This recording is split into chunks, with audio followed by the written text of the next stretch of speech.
In the 2001 racketeering trial of Philadelphia mobster Joey Merlino, Philly captain turned informer Peter the Crumb Caprio testified that he had been involved in a plot with members of the Gambino and Genovese family to murder 3 of the top guys in the Philadelphia mob, which included Skinny Joe Merlino's close friends. Let's check it out.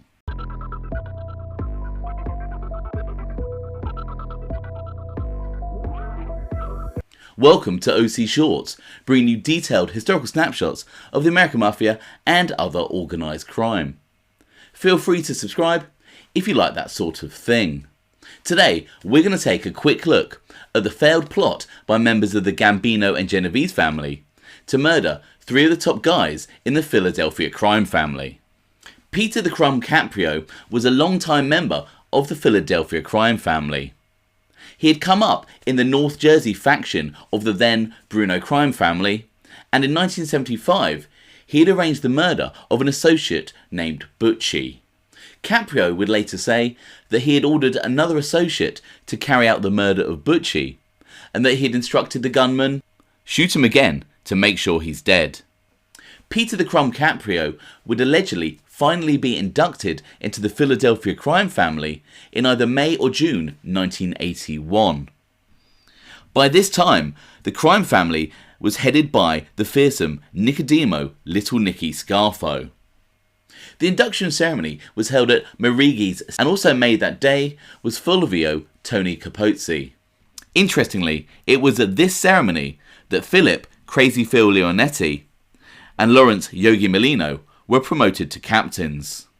Peter the Crumb Caprio would serve in the North Jersey crew of powerful Philly mobster Ralph Blackie Napoli. Other members of this crew would also allegedly include Patty Specs Martirano, Joseph the Nodder Sedano, and Gerardo Jerry Fusella, amongst others.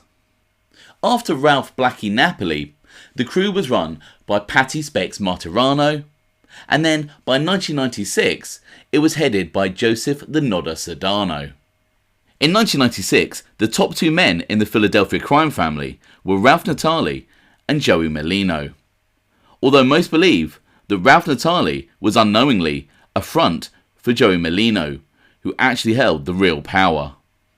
Anyway, when North Jersey crew chief Joseph Sedano repeatedly ignored requests to attend meetings with Natali and Merlino, an order came down to Caprio to murder his captain.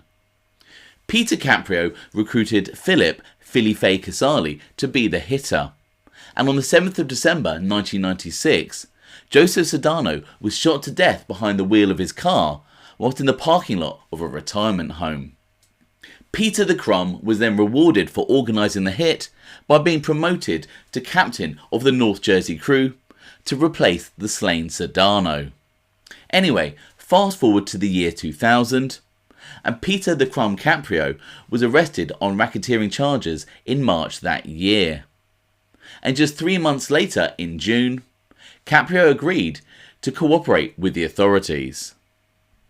Caprio decided to become a government witness after finding out that associate Philly Fay Casali had been working for the FBI and had recorded conversations implicating Caprio in mob activities, including the 1996 murder of Joseph Sedano.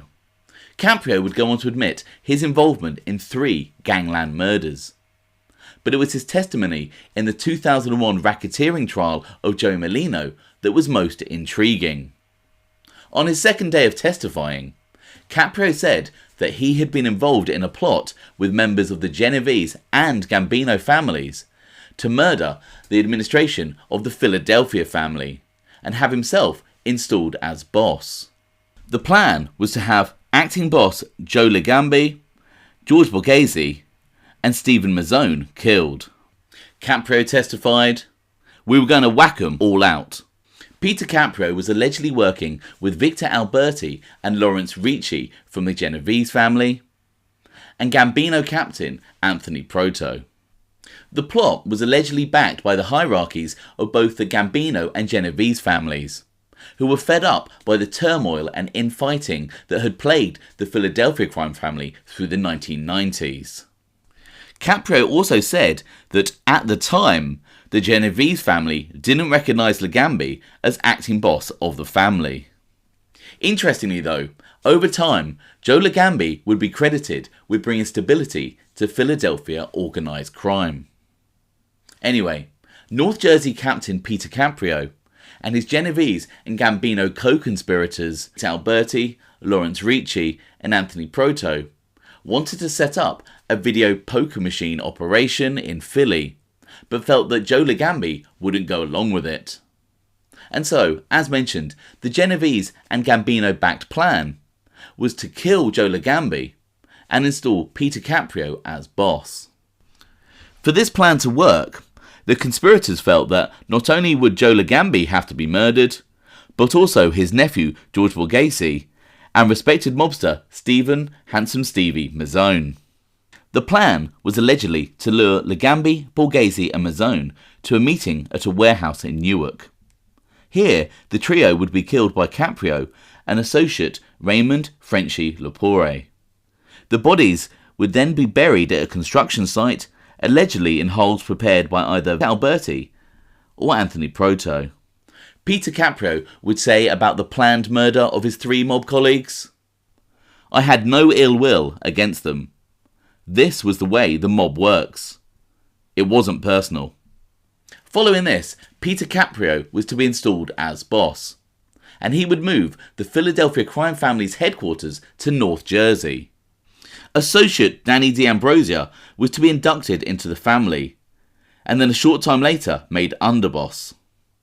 And Marty Angelina was to be made consigliere.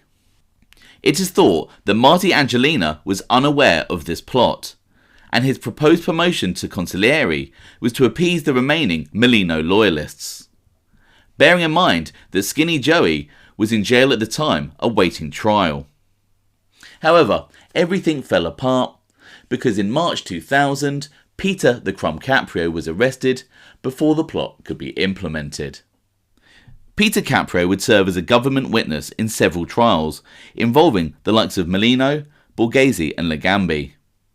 However, none of his testimonies were able to get a murder charge to stick on the defendants. Peter Caprio would be released from prison in 2005 after serving less than 6 years, a reward for his cooperation.